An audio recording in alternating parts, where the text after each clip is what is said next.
नमस्कार, माझे नाव जन्मनी नितीन निंबुळकर. मी आता 10वी शिकते. माझ्या शाळेचे नाव पंचक्रोशी विद्यालय माणसंगे. नमस्कार, माझे नाव गायत्री शंकर शरद. मी आता 10वी शिकते. नमस्कार, माझे नाव सुधी संतोष कदम. मी आता 10वी शिकते. नमस्कार, माझे नाव महेश्वरी आनंद शेजार. मी आता 10वी शिकते. नमस्कार, माझे नाव अदिती महादेव कदम. मी आता 10वी शिकते. नमस्कार, आम्ही सादर करीत आहोत आमचा प्रकल्प ग्रामीण भागासाठी कमी खर्चिक जलशुद्धीकरण प्रणाली, जो आत्मनिर्भर विकसित भारत या उपक्रमाशी सुसंगत आहे.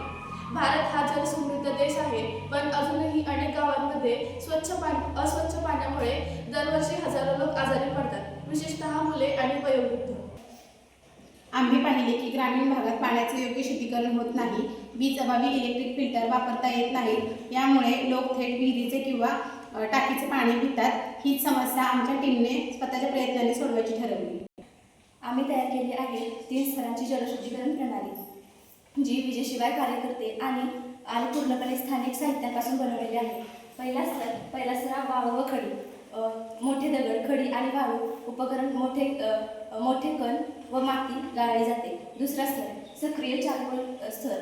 हा स्तर पाण्यातील दूषित स्थायिक घटक आणि जीवाणू शोषतो. आणि तिसरा स्तर UV प्रकाश म्हणजे निर्जंतुकीकरण. सूर्यप्रकाश किंवा नीम अर्काचा वापर करून पाण्यातील सूक्ष्म जंतू नष्ट होतात.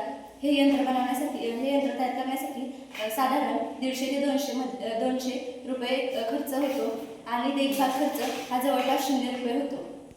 याचे फायदे असे की या प्रणालीचा वापर करून आपण पाणी स्वच्छ आणि शुद्ध ठेवू शकतो. त्याचप्रमाणे महिलांना सुद्धा पाणी घेऊन आणावे लागत नाही.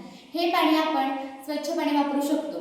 या प्रणालीचा वापर करून आपण गावात पाणी उपलब्ध करू शकतो. आणि त्याचप्रमाणे हे जे यंत्र आहे ते शाळा, ग्रामपंचायत, घर यामध्ये सहजपणे बसू शकते. हा जो प्रकल्प आहे तो पर्यावरणपूरक आणि आत्मनिर्भरतेचा मुख्य प्रकार आहे. निष्कर्ष: स्वच्छ पाणी आरोग्याची गुरुकिल्ली, आत्मनिर्भर भारताची खरी पायाभरणी.